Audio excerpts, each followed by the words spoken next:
Hey, welcome to Guitar Knobs, the guitars, gear, noise, and nonsense podcast, hosted today by these knobs. Tony Dudzik, Pick Guardian.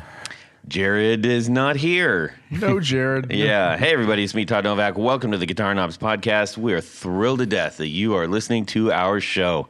We also have in our studio with us Rob Chafe from Mad Cow Amplification. Rob Chafe from Mad Cow Amplification. He just said it, but I said it maybe arguably better. Go ahead and say it again. Okay. Chafe. Yeah. Our resident amp guru and our resident know-it-all Tony. And I'm just absolutely really excited because we've got a... You might say gobsmacked. I might be a little bit gobsmacked, yeah. We have an icon in rock and roll joining us tonight. I think, why don't you go ahead and introduce yourself, icon of rock and roll? Okay. I've met myself already, but I'll introduce myself. It's Suzi Quatro here. Hi, everybody. Hope you're all doing good. All good in the UK and Essex, which is where I'm based. Right on. So we've got a call from the Suzi Quatro. For those who are going like, what is this about here?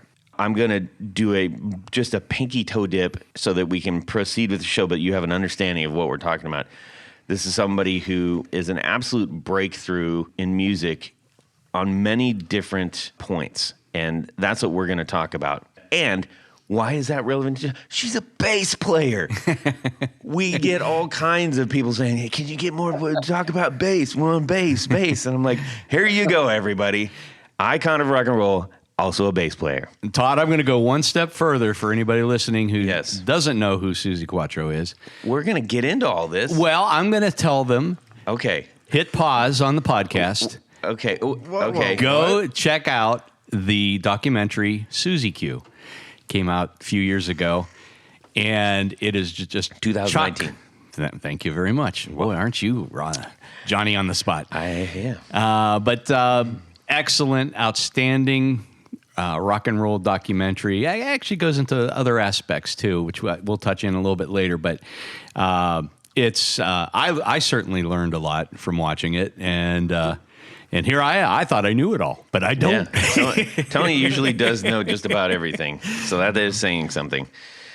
All right, ladies and gentlemen, we are going to just hit a couple of announcements real quick. We need to thank Road Mics down in Australia. Shout out to our pal Nick down there who takes really good care of us. Thank you, Rode, for providing our studio equipment and making us sound better than we would without it. We sound better than real life. Yeah, I'll just say Worst that. advertisement ever. Hey. And we also just want to say thank you for all of the email and direct messages that you guys send to us. It's great to hear those things and to share them and get back and everything and keep it coming. Keep it coming, people. All right, next we're motoring along because I want to get to the interview part, but the other things are important to us too. Come Okay, on, Todd, hurry up. I'm working on it. Man, he's how much caffeine did you have today, Todd? I'm on my first cup. Oh, we just hit our 6th year anniversary a couple days ago. That's right. So, Suzi, this is the first podcast in our 6th year. Oh, that's excellent. Good. Yes. You can blow out the candles over there in the UK for us. And so let's talk about what's going on in our world this week. We got a lot of stuff. So Tony is going to kick us off, and then we're going to check in with Suzi. Well, Todd, in addition to making millions of pick guards, I took a little time out to help out a buddy of mine who had an old Kappa guitar, semi-hollow. Actually, it's a full hollow, but it had a bad pickup, as is common with those because they're German-made Hofner-style pickups, staple pickups. And I took it out, sent it to my buddy Zach over at Brandon Wound. He did a rewind on it. Apparently, these pickups are notorious for shorting out because of the tape that they used on the bobbins. It has a lot of high acid content, and that could be a good thing, but different kind of acid. Zach, rewound, sent it back, got it back installed. Sounds like a charm. That's amazing. That's fantastic. Zach is a good dude making some good stuff over there now over at Brandon. Brandon Wild Pickups. Yep. That's it for me. Okay, Suzi, give us a couple minutes on what's going on in your music world right now. I think it's something big. There's a lot of things going on. At the moment, I'm doing a lot. I've had a good, almost like a resurgence. The documentary came out, like you say, and everybody just loved it. It was at the top of the Amazon charts because it's real. That's why everybody likes it, because it's real. And I'm sure you'll agree with that. It's a warts and all documentary, which is what I wanted. I've been doing these big solo 2-hour shows all over the world in iconic venues. On the 20th, I played the Royal Albert Hall. Fantastic. I've had 2 albums out that I wrote and produced with my son, No Control and The Devil in Me, both charted. And The Devil in Me came out in 2021. And I had the best reviews for an album of my entire career. I'm now working on an EP of rock and roll covers. I'm about to release my 6th book, my 2nd poetry book. And I've got a duet album coming out in 2023 with my good friend, KT Tunstall, that we wrote. We wrote everything together. So, and I've got a production company now, Butterfly Productions. So I'm also working with other artists. I'm working on some film music. I'm writing. I love saying this because it sounds so pretentious. I'm working on my 2nd. You got to use the floor when you get it. I mean, I am. I'm actually saying that. I haven't even graduated high school. I'm Dr. Quatro officially, and I'm working on my 2nd novel. How crazy is that? That's amazing. Fantastic. So speaking of documentaries, have you had a chance to see the Sparks Brothers documentary? I have not, but I would like to see that because I was a fan. Same era and everything. It is. I as much as I liked yours, I have to put the Sparks one as number 1 on my list. Really? I have to watch it then. It's tremendous. I mean, it's so well done. Good. I'll give that a watch. All right. That sounds, I mean, I love how you just sort of, we'll get into this a little bit more, but you just like, yes, I played at Prince Albert Hall. And, anyways, and I got this huge list of other things. I love that you are so active and creative. Let's check out what's Rob is up to this week. Oh, it's actually from last week. Tony helped me out with this, swapping pick guards on a telly. Yes. My 52 telly had a little Firebird mini humbucker in the neck, and wanted to swap it out for a traditional T neck, and so I had to have a new pick guard made. So Awesome. Yep, finally got around to that. Would you like anything special? No, well, actually, it is called the Special. It's the Lawler Special T neck pickup. But yeah, I love Lawler stuff for very traditional sounds, and I had a Lawler Firebird in the neck, and it was cool, but just I found it impractical for what I wanted to use that guitar for. So yeah, I had to get a new pickguard made. So finally got the pickup in, and unfortunately, I don't have the pickguard on yet because I don't want to put the pickguard on until I know the pickup height, because the screws are covered by the pickguard. Well, all you do is you put it down, put the guard on the guitar, and keep lowering it till it's about 1/8 of an inch above the pickguard. Yeah, see, I don't go by just like a set. I got to hear it and play on it. Well, the minute you put the pickguard on it, it's going to change the tone. Oh my goodness, you.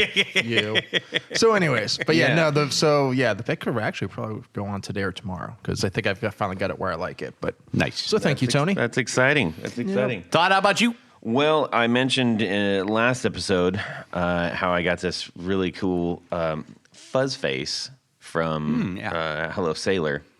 Hello, brought it in. Ooh. And I mean, it's a hefty beast. Those things are, you see them and you're like, that's big. And then you get when you're like, cripes, this is big.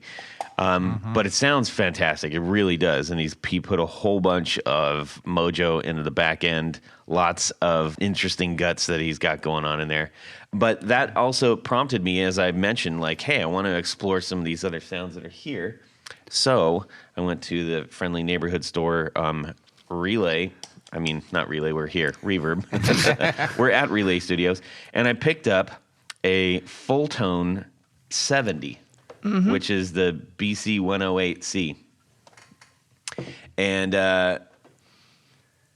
it's essentially a fuzz face in the box. in a small box, except it has a mid control, which the original fuzz face doesn't have, which is really interesting. And it's got a trim pot in the inside. And Joe put a trim pot. He's got 2 trim pots on the inside. So I actually am not stuck with any this is exactly how this needs to sound. And the cool part about that is that I've got a couple shows coming up, and we always like to do a cover, a surprise cover, every couple of shows. But then we just we never play it again. So it keeps it fresh, and it keeps it hey, what are they going to play? Kind of vibe. I'll share this because the majority of people won't be at the show. But as soon as I started playing this fuzz face that Joe sent me, I was like, oh my gosh, I know what we're going to play. And so I rearranged to a certain degree Bitch from Rolling Stones. Oh. And that should pair up pretty well with what we're doing, and cranked up the BPMs a little bit. It's not all hunky tonky kind of stuff. It's not that there's anything wrong with that. No. At its core, it's kind of a punk rock song. Yeah. Not punk rock like in the Black Flag, but garage rock. We'll just say that. Anyway, so that was really fun and really exciting, and so now I'm down in the basement, and my family's just hearing me quote comparing quote different tones that no one else can hear. They've got to be loving that. Yeah, it's super great. So anyways, that's a lot of fun. Let's get into this because we have a lot to talk about. I've got a couple of things that I've called out as things that I find interesting to me, but if you don't mind, I just want to give sort of a little bit of a preamble as to, how we came to getting you on the show and everything. We had our previous guest, Lisa S. Johnson, who has written 2 of the best guitar books out there right now. The Afterword, which is wrapping up the book in that. Oh, is that what that means? Yes. is by, and this was from actually, so we always do the afterword. Yeah. And the before word. So this is from Immortal Axes, Guitars That Rock, and as I was going through the book, I got to the end, and it was like, there's Suzi Quatro. That immediately opened up a whole box of things for me, and we talked about it a little bit on the show with Lisa. There are a few trigger points that immediately happened. Number one, I have in front of me right now the black and white cover, which is actually one of my all-time favorite covers. I'm not blowing smoke. This is hands down one of my favorite covers ever from the 73, 74 release. Like, if I could do my band's cover exactly like that, that's what I probably would have picked. So well done on that way back then. But it also triggered up a whole bunch of stuff from childhood, which then you can get an idea of where I am at in age. I also have 3 girls of my own. All 3 of them are musicians, and all 3 of them love music, and they are growing up in a world where they don't necessarily realize all the doors that needed to be open to let them be who they are right now, I think. I may be jumping to a lot of philosophical conclusions, but I believe that to be true. So I started stitching all these things together, and I said, Lisa, you got to get me connected because I really would love to have her on the show. And she said, absolutely. We made these things happen. You quoted as saying, and this is why it was me that had to kick down the door. It took someone like me. I've never done gender. Never. Even when I was young, I was a tomboy. Growing up, I always called myself a musician. I never said female musician. That's a pretty strong point of view. I'm sure that is the thing that has been the foundation through your career. I'm sure that throughout that long career, you've had to discuss that. Even though you feel like that, there are loads and loads of other people that are associating that gender even to themselves, like my girls would. It's kind of a double edge there, what you say. I have said that my whole life, and I have always been a tomboy. But what I try to, I have a couple of mantras. One of them is find your voice. And once you find it, let nobody ever turn on the little light and let nobody switch it off. That's been my mantra my whole life. All you got is your voice. And it doesn't matter how different you are. It doesn't matter if it's been done before. It doesn't matter. Find your own light and let it shine. But what I do tell young girls coming up, is that you don't need to lose your femininity. That's not what I'm preaching. Mm-hmm. What I am saying is you keep it like a referee at a football game keeps his red card in his pocket. Mm-hmm. Okay? And when you need to pull it out it comes. Mm-hmm. That's the only time you need to do that, when somebody oversteps the boundaries. And even though I don't do gender, there are boundaries. You need to know this, you know? Mm-hmm. And I've always had a real good sense of it, but I've always been in this business, you know, for 58 years now. So, and what I mean when I say it had to fall to somebody like me, it couldn't have happened. What I did, which was, I was the first, let's say it how it is, the first female musician to have worldwide success. Just hadn't been done before in a rock and roll band, playing an instrument. It couldn't have been done by somebody who had an agenda. I didn't have an agenda. It couldn't have been done by somebody who was manufactured. I wasn't manufactured. It had to be done. That's what I mean when I say somebody like me, who actually, in all honesty, was not aware that I was doing anything. Being true to yourself. Yes, but I will tell you one little story that illustrates it perfectly, because I get asked this a lot. I didn't know what I was doing, and I never realized what I was doing until I watched the first premiere of Suzi Q at the cinema in London here. And I went to the Regent Theater, and I was booked to do a Q&A come up after the movie. And I thought, oh my God, I can see the documentary with an audience, because that's when you really can gauge it, you know, with the feeling from the audience. So I snuck in on the side. A couple of people saw me, and I went, shh, don't let anybody know I'm here. And I'm watching the documentary on the big screen with the audience. And every single famous other rock and roll musician that came out, and there was loads of them, you know, Kathy Valentine, Tina Weymouth, Katie Tunstall, Debbie Harry, Joan Jett, Sherry Curry. I hope I didn't forget anybody. I probably did. Mm-hmm.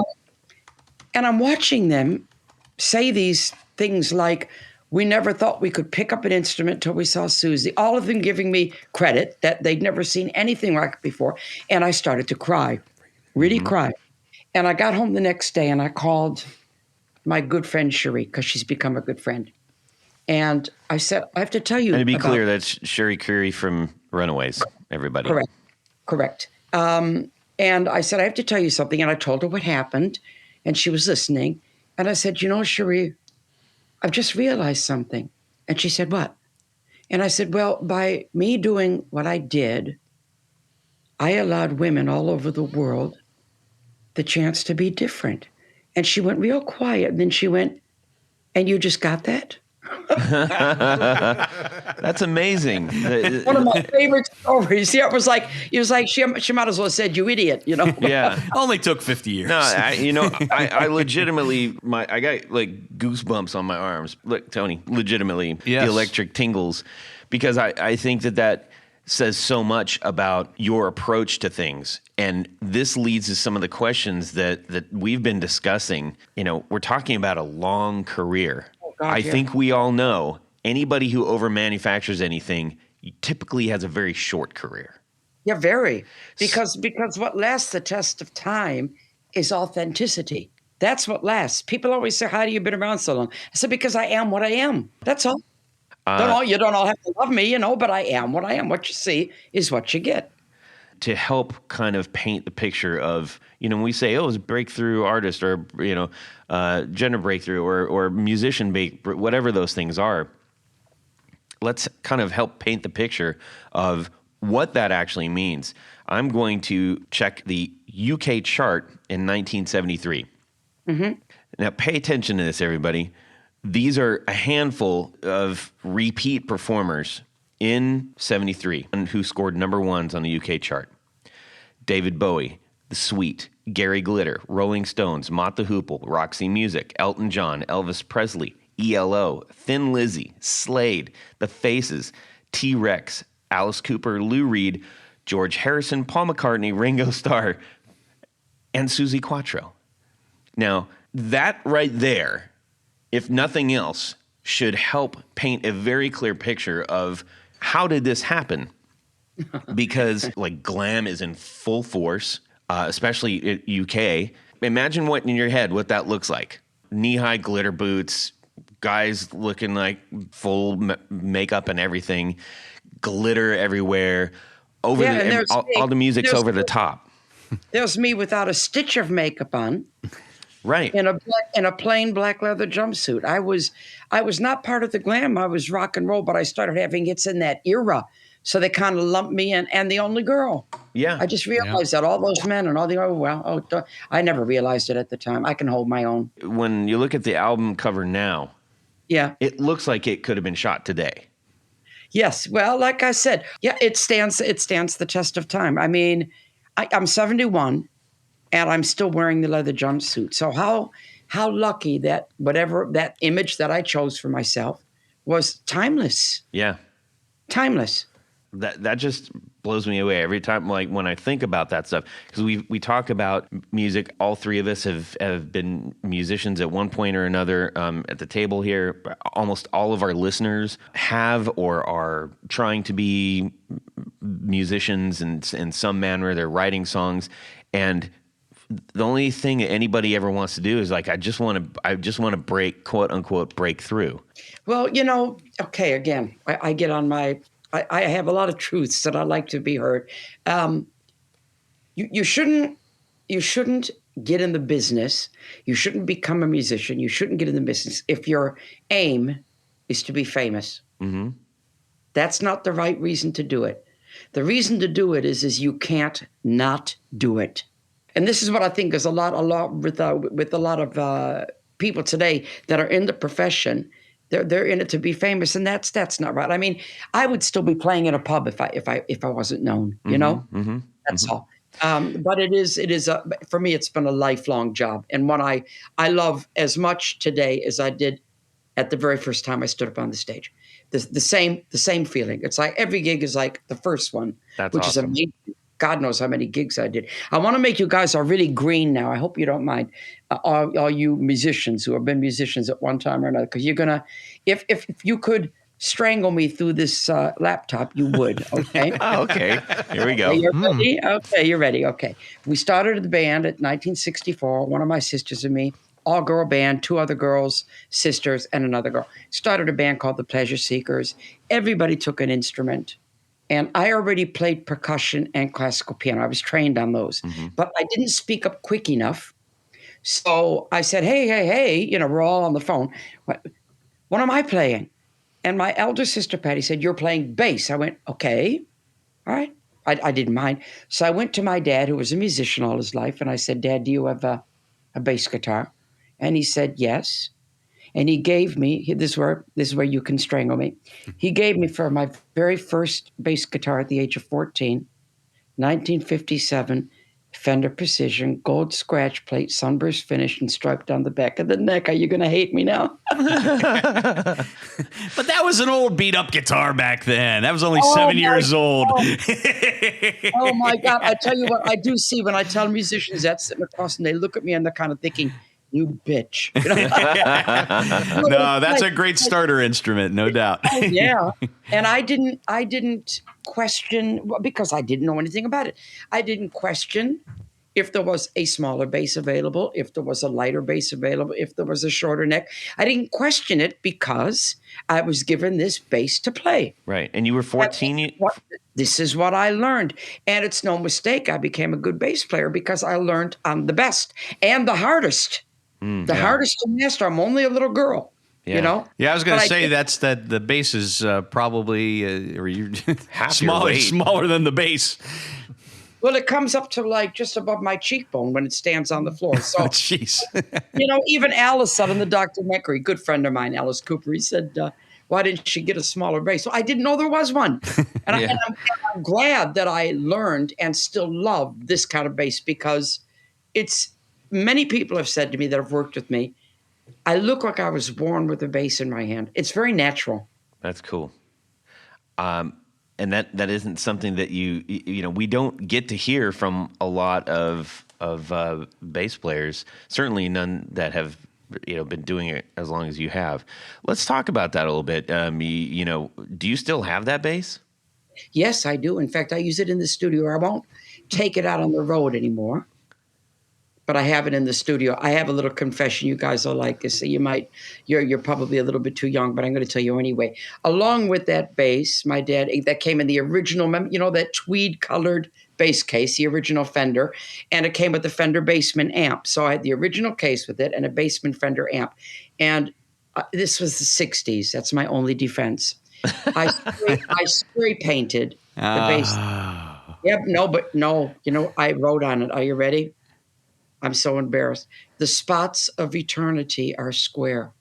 Whoa, that's heavy, Pee-wee. I didn't really do that. I did, but I thought I was the coolest thing in the universe. My dad went nuts. This was the bass or the bassman? No, it was the bass. Oh, okay. See, now I love that because going back to Lisa S. Johnson just really quickly, one of the reasons that book resonates so much with us is that it isn't. This is the museum showpiece guitar. This is the one that gets used, that gets personalized, that becomes the thing that makes all the music, that sees all the things. So yeah, sure. When you make that your own, to me that's what it's about. I know, I agree. And the funny thing is when I plugged that Precision into the studio board, and Mickey Moe said this to me years ago. Bless him, he's the one that took me to England. The Fender Precision is the only bass existing that you can plug direct into the board, and it's perfect. Perfect. Warm and perfect. Well, with that said, I know you've played some other basses in your career. I have. So let's talk about some of those other instruments that you've chosen to make your own. Yeah, sure. I, for a little while, had the Gibson professional recording bass, which needed a transformer and weighed as much as a person. It was the heaviest bass you ever want to feel in your life. I don't know how I played that. I give it to a guy to hold it. He falls over. And I used to carry that from London, from Earl's Court. I used to walk with that bass along the street into the city. I don't know how I did that. I played that for about 2-3 years. Then I went to, and I think that's the only short scale neck I ever played. I went to an EBO with the semi-acoustic. That was a great feeling bass, but because of the semi-acoustic, it wasn't so good for the loud rock and roll sound. Yeah, well, especially with a full amp stage situation back then. Exactly. And I went to the Ripper. I had the Gibson Ripper for a long time. I liked that very big body. I had the Grabber, didn't like that so much. Let me think. I was sponsored by BC Rich. 2 beautiful Rich Bitch and one that they made specially for me, the Suzi Q model. I still have those. In fact, the cover of Rock Hard is I still have the jumpsuit upstairs, and I have that bass upstairs next to it in my ego room, which is another story. And I played, what else? On stage, I played jazz, Fender jazz, only because you're up there doing what you're doing, and I'm running the show, and I'm going back and forth, and da-da-da-da-da. And when I get to the bass solo, which I do every night, it's just that smidgen slimmer of a neck, not a lot. Mm-hmm.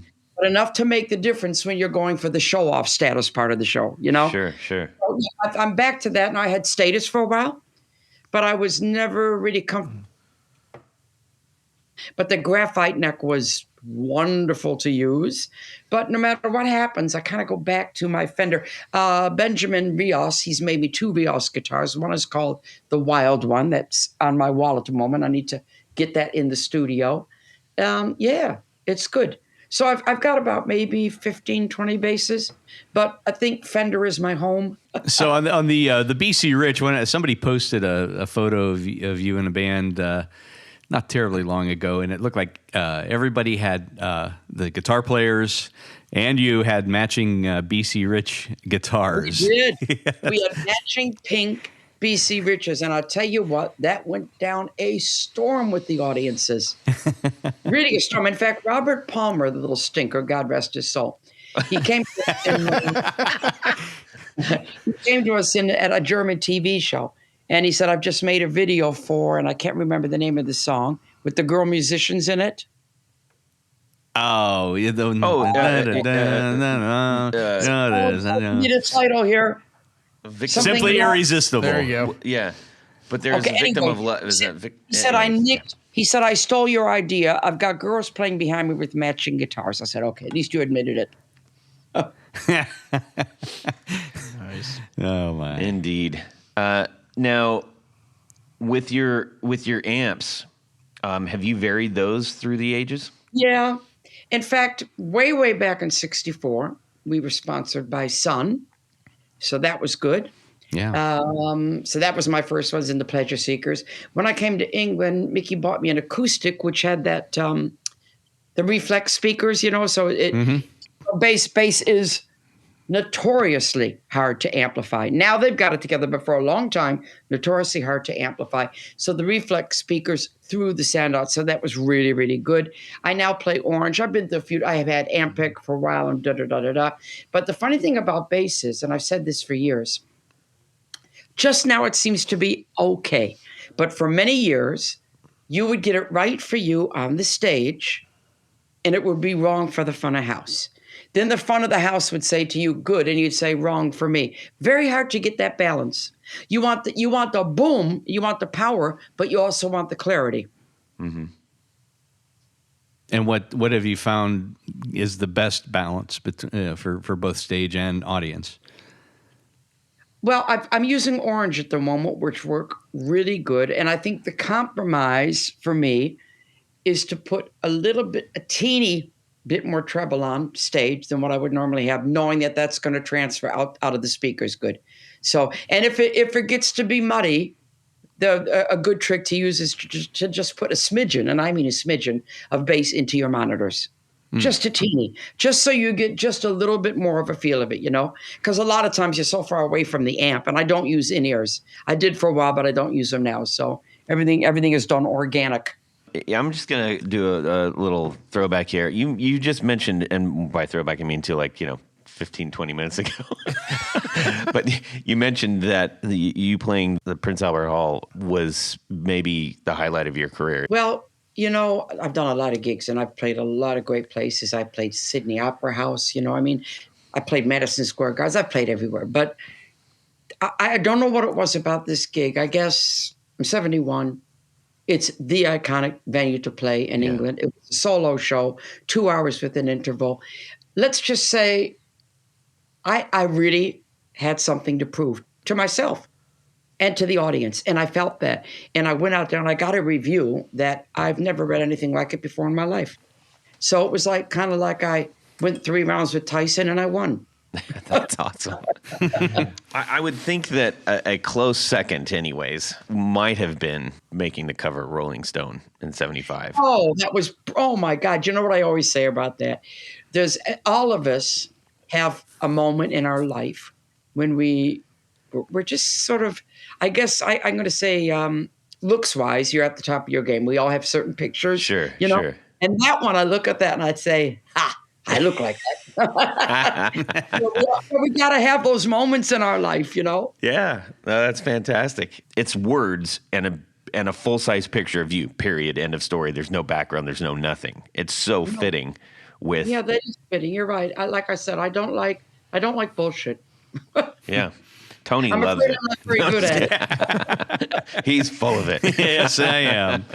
Thanks for noticing. You did mention how getting into music for the wrong reasons. We talk about that all the time. In fact, a lot of the discussions we have echo those things of playing because you love it. It's a calling. Yeah. I always say it's not a job, but it is a job. I take it very seriously. It's my profession, but it's a calling. You can't not do it. You'd do it if it wasn't your profession.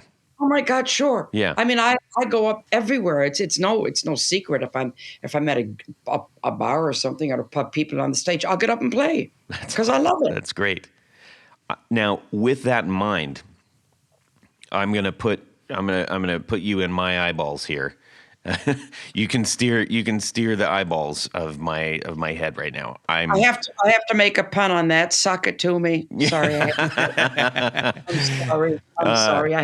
Okay, go on. Put me in front of television in the mid 70s.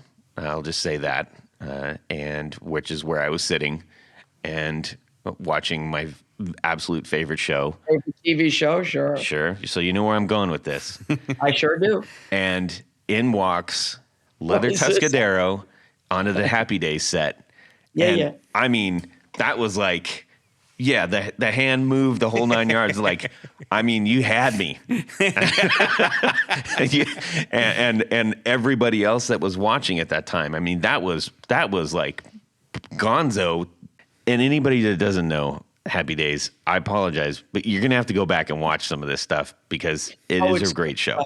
It's good stuff. I flew out. I was on a Japanese tour. I was in Japan a lot, and they called me there, and they wanted me to go audition in Los Angeles for this show. I didn't know the show, but I was assured it was worth it. So I went in and I got the part. It lasted 3 seasons, made some good friends. I still have a lot of contact with Henry and with Ron. And, you know, the funny thing about that show is what you just said. I've had this conversation with Ron many times, and I said, well, not many times. One time. Ron Howard, just so everybody's Ron Howard. understanding. Yeah, Ron Howard. I assume everybody knows who he is. I said to Ron, did I ever feel like it was my first acting job to you? And he said, never.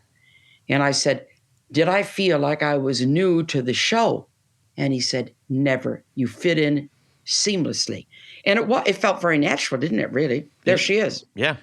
Yeah. Yeah. And it was like, well, of course, that's who they're going to get paired up with. I mean, it's just like, but the question I have, aside from just going like, hey, I'm talking to that person, which is kind of a weird thing for me right now. I'm just going to admit that. But if I take myself out of that for a moment, did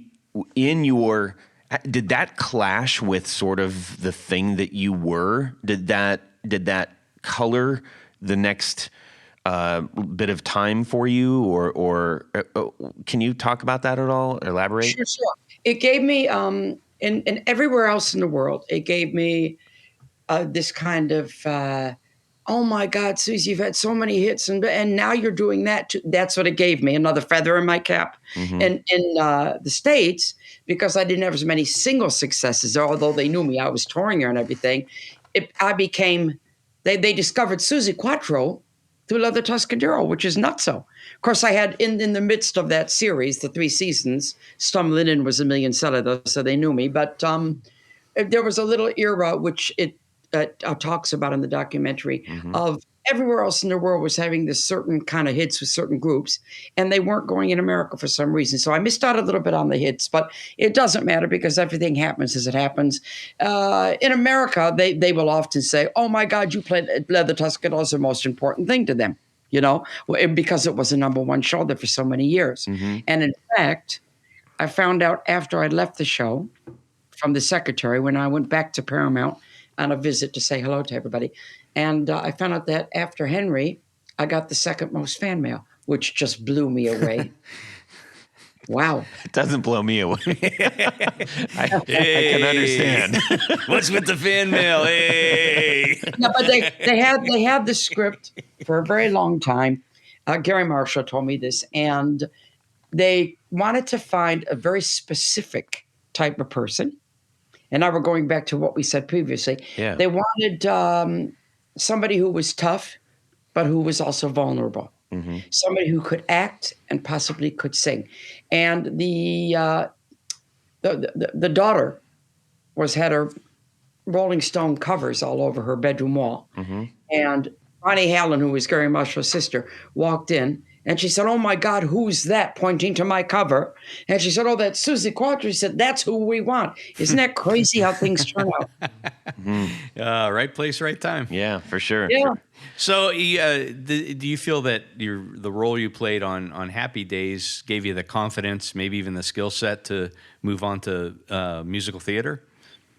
Well, I always knew I could act. I mean, when I was just starting off going into this business, I could have just easily have gone into movies. You know, I'm an artist. I just have to say that I'm an artist. But rock and roll grabbed me, and it took me. But I always wanted to do acting, And that was so natural. I thought, oh, great. And I was raised on musicals in a musical family. So, yeah, I mean, Annie, get your gun. My God, get a better role. Are you kidding? That's perfect. Yeah, I mean, I saw some of the snippets on the documentary, and I said, "Oh my God, that's what a better person to cast." Yeah, it was perfect. Instead of a bass, I had a gun. What's the difference? And they can both kill people.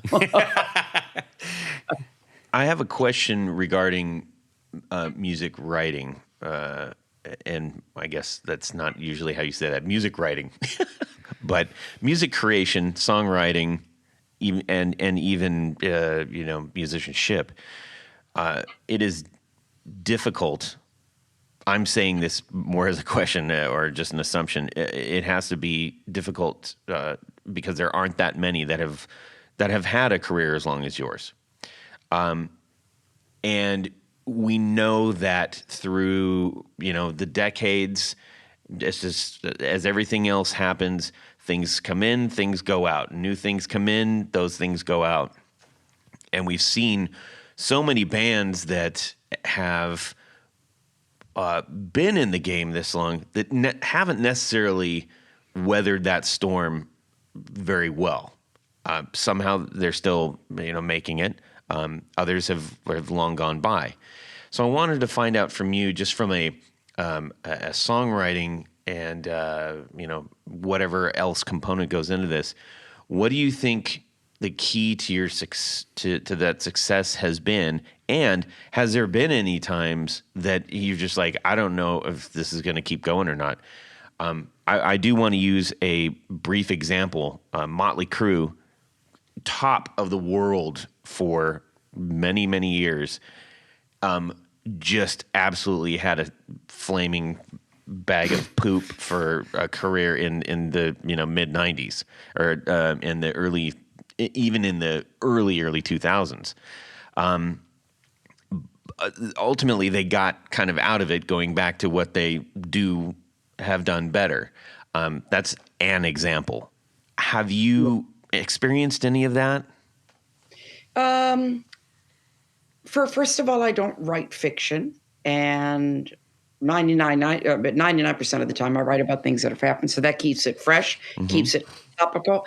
I also don't limit myself. If I'm writing a certain kind of song, I don't go, oh, that's not Suzi Quatro. I don't do that. I trust that it will come out as me once it's put down. I've released albums every few years, always keeping current. And certainly for the last two releases, No Control and The Devil in Me, which I did in conjunction with my son, he was able to give me a completely fresh look at myself. I saw myself brand new through his eyes. And what a revelation that was. Honest to God.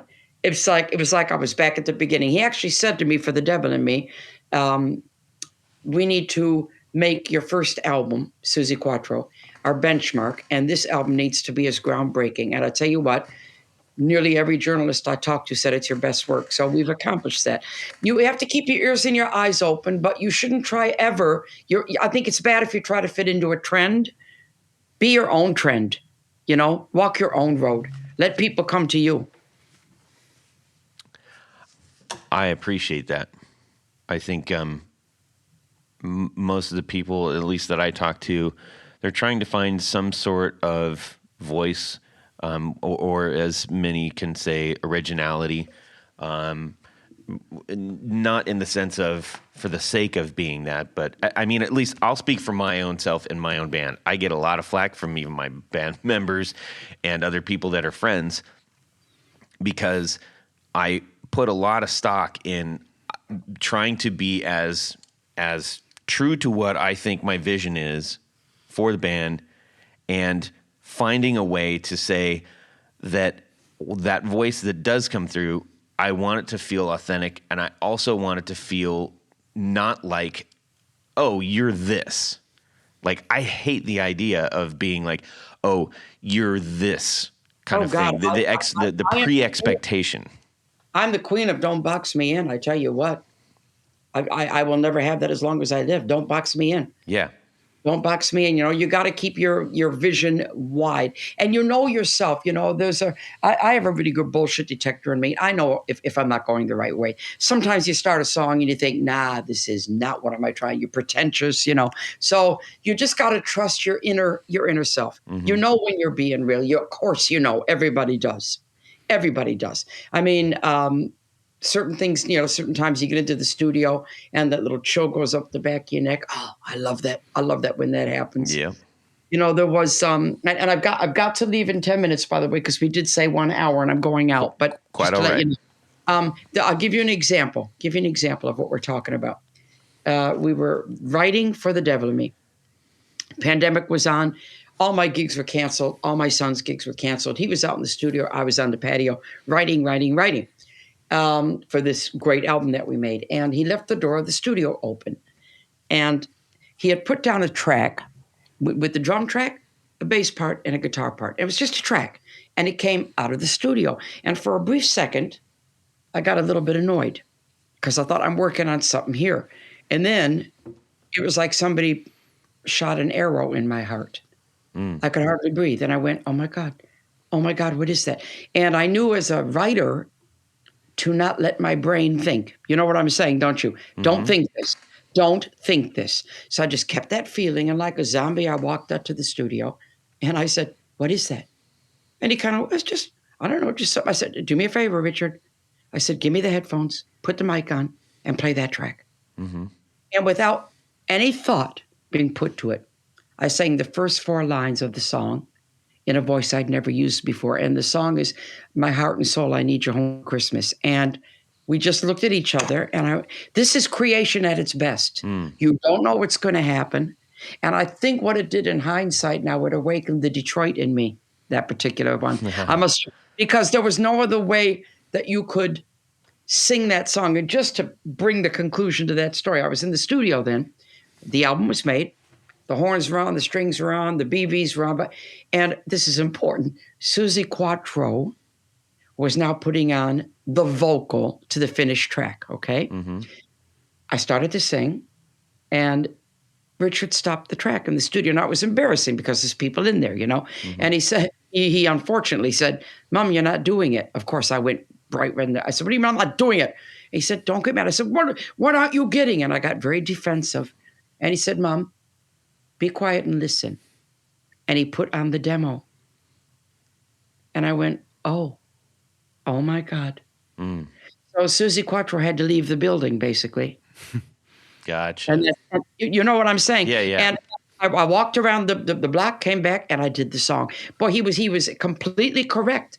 I was approaching it as a Suzi Quatro vocal. And that magic that I created on that magical day, I just was singing. Yeah. That's cool. That's a great story, and I think that's something to help put in perspective when you're trying to do something. Maybe like let it be and not keep the effort up, but maybe trying is a different kind of a thing. Yeah. So I think I'd like to wrap up this section by letting you know one of my favorite quotes. I guess it's attributed to you, and I mean I think it speaks volumes. Is back in your early days, someone had said, you're going, I can make you the next Janis Joplin. And I think Mickey Most, the reason you went with Mickey Most, he says, no, I want to be the first Suzi Quatro. Yeah. But that's it. I was never going to be Janis Joplin. That's not who I am. But I tell you, just to wrap this part up, because then I got to get out of here. What Mickey did, this is great. Mickey came to Detroit with Jeff Beck and Cozy Powell to record at Motown. My brother found out he was in town, got him to see the band I was with. And I only did 2 songs because in Cradle, the second wave of the Pleasure Seekers, we'd brought my little sister in, and I kind of took a back seat after being the 100% fun person. I took a back seat. So I only did 2 songs. Mickey called his wife when he got back to the hotel. I love this. This explains Suzi. Called his wife and he said, Chris, I found it. At last, I found it. She said, what? And you said, I don't know, but I found it. That is awesome. Oh, that's great. Describe me or what, I think we should also plug making sure to go for anybody that is, going back and, try to get into all of this media. Definitely go check out Pleasure Seekers. That's another thing. It was like you could release that right now and be like, Yep. That's as much now as anything. Yeah. It was the Pleasure Seekers were a good band. Very, very good band. Yeah. Well, Suzi, we know that your time is valuable, and we appreciate you spending it with us. And My pleasure. This has been an absolute delight for me. I hope it has been for the rest of the listeners. I trust it will be. We wish you absolute continued success and in all of your amazing creative endeavors, and continuing to give yourself milestones. Thank you, and it's been a pleasure, and I've enjoyed it. Thank you very much. Thank you. Take care. Thanks a lot. Bye. That was really cool. Yeah. I enjoyed that quite a bit. So typically we have our guests run through to get to our Would You Rather, but unfortunately we had to let Suzi go. I'm just really... You're at a loss for words. I'm happy. I'm really happy that I've been given the opportunity to talk to somebody like her, and knowing that she's got a couple little blips in my own personal history. That's cool. I appreciate that, and I'm inspired by how creative she is outside, just not only her music, but she's clearly somebody who is very interested in not wasting life, taking it as much as she can get out of it. So that's very inspirational to me. Yep.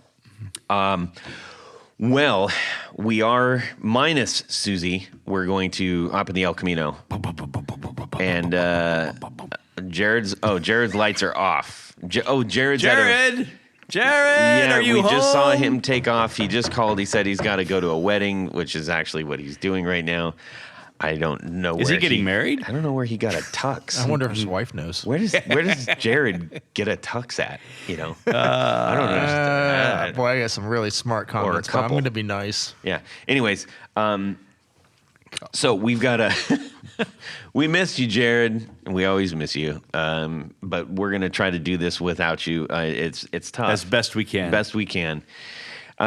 Rob is going to do our Would You Rather for us today. I know. I'm not going to do the song, though. Why not? That's still Tony. Come on, Tony. You just got done with you had a 3-hour gig last night. Yeah, but I didn't sing. Nobody. Well, good. Then your chops are Nobody all... paid money to see that. No, dude, it's great. We showed up last night, and 3-piece band, drummer and bass player obviously sang, and the sound guy comes up. He's like, "Do you need a mic stand?" I was like, "Nobody wants that. Nobody wants that." Yeah, so I miss doing the vocals in the current band. Then you should do it. Why not? Because I've chosen to put our vocalist out front. Oh yeah, but I don't mean but you could be the harmony guy. Other. I'll get back to it later. Okay, well you should do the would you thing. No, Tony's going to do it. Okay. Because this is the favorite part of everyone's show. Especially Jared. Especially Jared's. It's a little segment we call Would You Rather? Yeah. B-. Yeah. Want me to try it again? That's pretty generous. No, just keep going. All right. Would you rather? All right, here's your would you rather for this week. Would you rather, 1, play a set of your own original music at a huge festival or event for a live audience of tens of thousands? This show will also be professionally recorded for video and audio release in the future, posterity, etc., etc. Or play a set of someone else's music at a small venue for a very modest-sized crowd with no video or audio recording, no pictures, no evidence the show ever took place. But you will be performing with your biggest musical hero. That's really hard. That's a tough one. That's really hard for me in my delusions of grandeur. Which grandeur? Your exactly, hero I or both. this? That's what I mean. Music. Yeah, I know. Okay, let's see. Let's go, Tanya. What are you gonna do? Well, that's a tough one because not having experienced playing to a large venue with all the. What's your largest?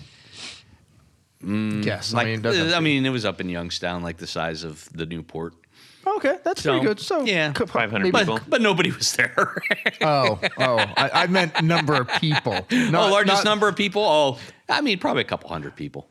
Yeah. I mean, nothing huge. Nothing huge, but it was still fun. So actually, I normally do prefer smaller club. That's what I'm used to, I guess. And I think that I like that idea. I have to think of who I would want to play with. Gosh, there's just so many people. And they can be living or dead. Oh, living. Let's put that in living there. or dead. I know what this is going to be. I mean, duh. So that's okay. Go ahead. It's going to be Little Richard. No, I'm just kidding. Yeah. No, it's got to be John Lennon. Well, I mean, as much as I admire and love his music, but you have to play Wings. You have to play Wings music.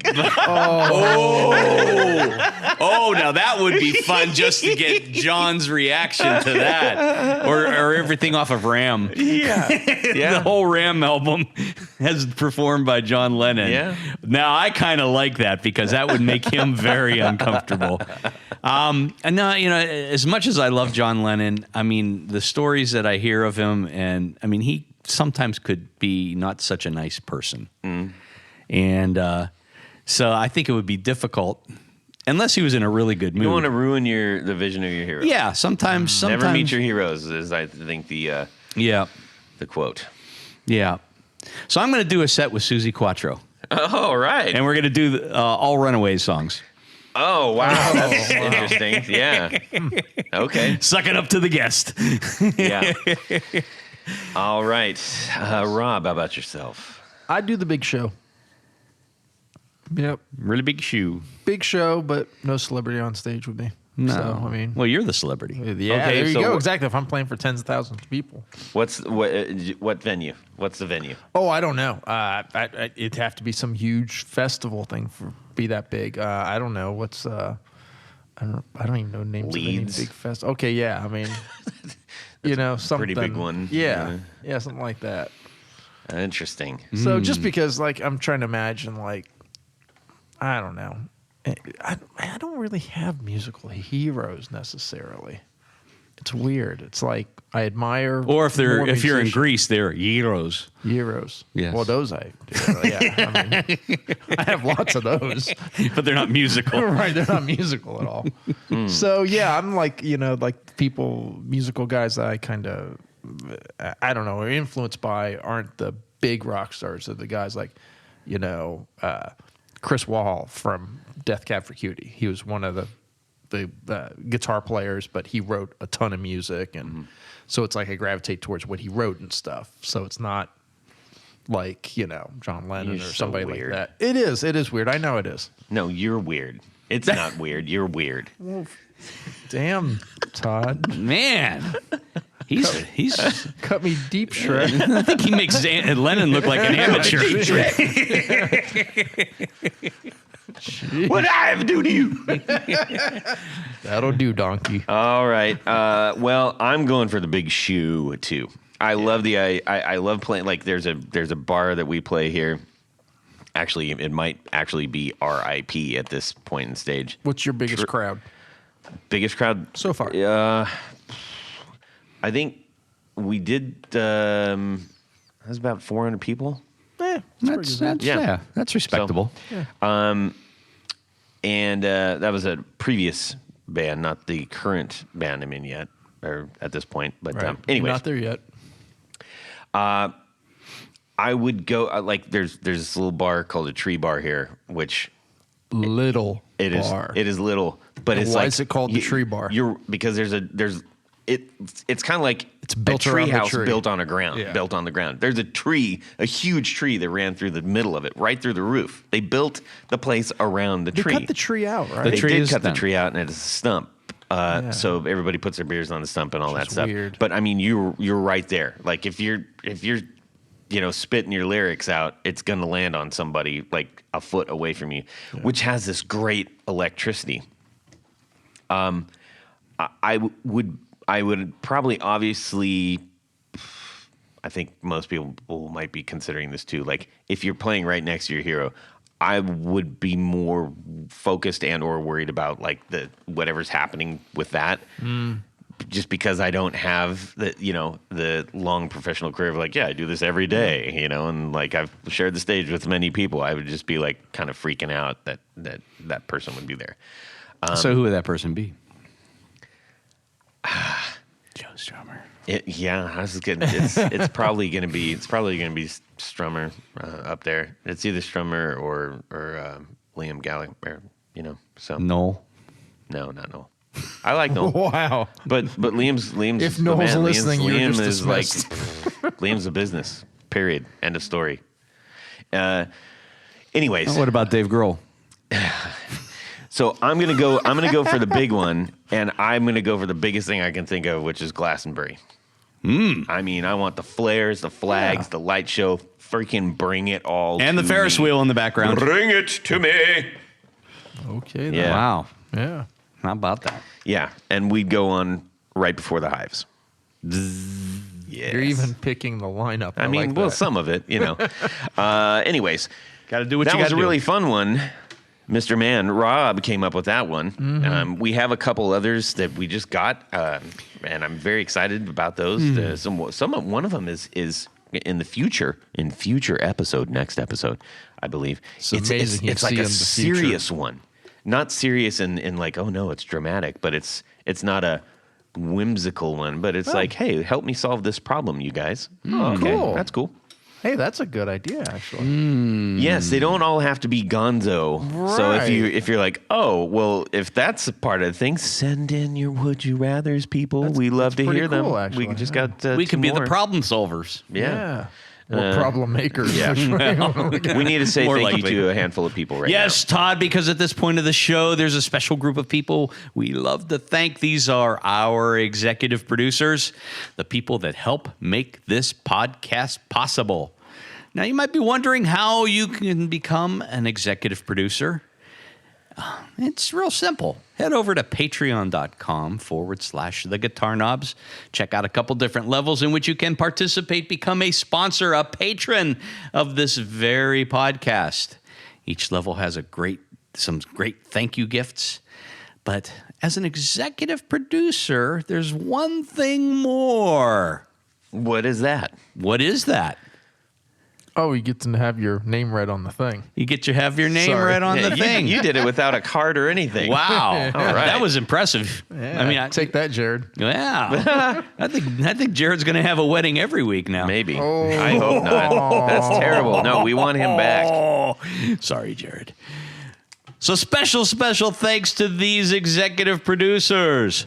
Moon Guitars, Vader and Pedals, Drew Lopez, John Halverson, Rick Calhoun, Trevor Gunberg, Elad Mizrahi, Jason Rausch, Mike D, Richard Kendall, Mark Garton, Matt Hart, James White, Justin Jones, Anthony Jamalero, Bill Gola Guitars, John Esterly, Anthony Lathrop, Stefan Lamb, Michael Senchuk, Ken Sayers, Doug Christ, Darren Gregory, John Anglin, Tom Brassen, Rusty Sneeden, Ralph Gottschalk from Wonderful Audio Technology.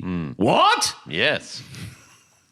David Poe, Don Kloss, Gregory Randall, and Brett Hogarth. Thank you.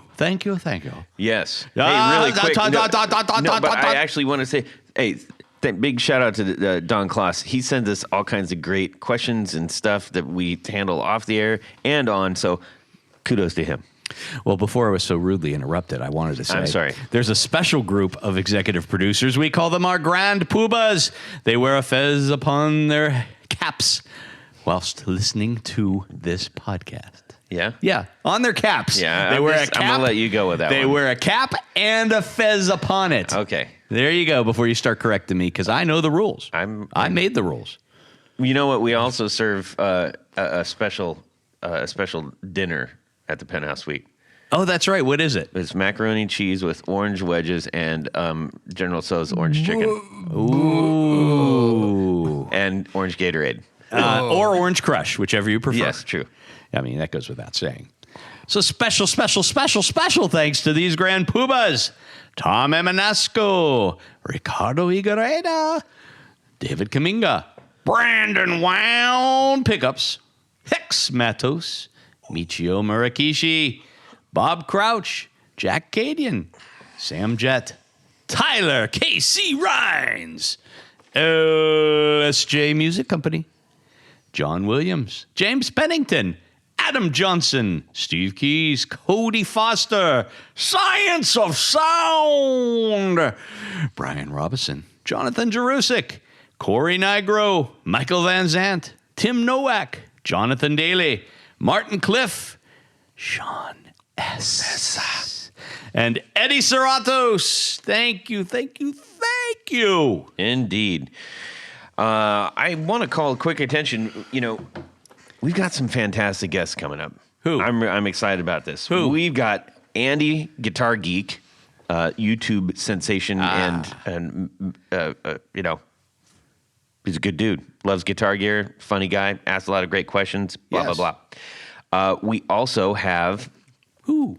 Tethered to the Pulsar, What? which is, if you're following guitar stuff on Instagram, comes up quite a bit, and as a total enthusiast and shares a lot of great content with us. Nice. We got Uncle Amps. Encore. We've got Malaise Forever. Ooh. We've got Oklahoma. Montreal Assembly. Oh, now I got some people's attention too. Baum Guitars. Baum Guitars. And Brett Kingman, the Australian demo wizard himself with the headset, flawlessly plays everything and every piece of gear we could have ever imagined. Does he have a fez upon his cap? No, he does not. Few people do. Anyways, those are just some of the interviews that we got coming up, and we're just going to keep going. Do it. Keep going. And if you have people that you're like, hey, I'd love to hear these guys on the show if they haven't been on, if we're not aware of them, let us know. We all, we've got a list of people that we're working on getting on all the time. So we'd love to add you to the list. Absolutely. Last thing, if you are a builder, if you have your own brand of any type of guitar-related gear and want to get your name out to others, I would be more than happy to throw in your stickers, your picks, your buttons, whatever it is, to all of the Patreon rewards that we do. And we're just absolutely grateful for all of those that choose to support this show. We love it. And as Suzi Quatro said, we'd do it regardless. I would. These two guys I have to pay, so I wouldn't. Yeah. Whoa. I get paid in Timbits. Yes, you do. Where's my check bin? Anyways, it's in the mail. Rob, Tony, where can people find you? Tony, where can people find you? Well, let's just say you need a custom pick guard, looking to do some changes, whatever. Change out pickups. Shoot over to pickguardian.com. Check out some of the things you can buy online, but by and large, what I do is custom work. So shoot me an email. Let me know what you're trying to do. And who knows, I might even have some good advice for you, but I'll take very good care of you because that's the kind of guy I am. Oh, excellent. And let's see, Rob? madcowamplification.com. Chafe. Instagram, Facebook, Okay. OnlyFans. Wow. I keep putting that out there, but nobody's buying. Yeah, no, I'm shocked and amazed. And the tube repair business going into outer space, where does that stand? I have not heard back from Mr. Musk. Putin for a while now. Oh, that's a good thing. The emails are getting bounced back to me from Mr. is Gmail, using that so loosely. I don't know. Yeah. I don't know what's going on with him. Well, hey, He's ghosting me. Speaking of that big, colossal, effed up mess, I'm just going to go ahead and say that. We want to remind everybody, go check out Pedals for Ukraine. Get yourself a super minimal run, maybe even one-off pedal from some of the collective of builders that are making these, and the proceeds are going to some very helpful organizations for the people that are victims of all this nonsense that's going on over there. So, And if you can't do that, at least check out some of the legitimate sites where you can make a difference to the people that are suffering in the Ukraine. World Central Kitchen, Yep. USA for UN Relief, Yep. and Doctors Without Borders. Yep. Okay. You can shoot me an email, todd@theguitarknobs.com. You can DM me on Instagram @guitarknobs. We'd love to hear from you. And you can check out my band, the Valentinos, on all of the streaming things, and go to the Valentinos.com if you so choose to see some different things. And we're on Instagram. When's the next Valentinos? When's the next Valentinos album coming out? We're looking at I think late summer. Nice. I'm really hoping. Very good. Yeah. Check it out. All I right. like it. Thanks everybody. Have a fantastic guitar week and subscribe. Jawohl. Record. Have you sampled Jared yet? No, I need to. It's just gonna say, oh yeah. That'd be great if he's not on the episode. Every Yeah. once in a while, you just hear him in the background. Yeah. I walk. That is a great point, and it's well taken. Unlike the advice for you guys wearing as shorter shorts as you are. I'm not sure. You want to see a little something? Well, that's it for these knobs. Please visit our Patreon page at patreon.com/theguitarknobs. Visit our website at theguitarknobs.com for all of our past episodes, 4 on the Floor blog, and other good stuff. You can connect with us on social too at our Facebook page and share your gear and stories on our Facebook group. Also, be sure to check out our Instagram at Guitar Knobs. Catch you next time.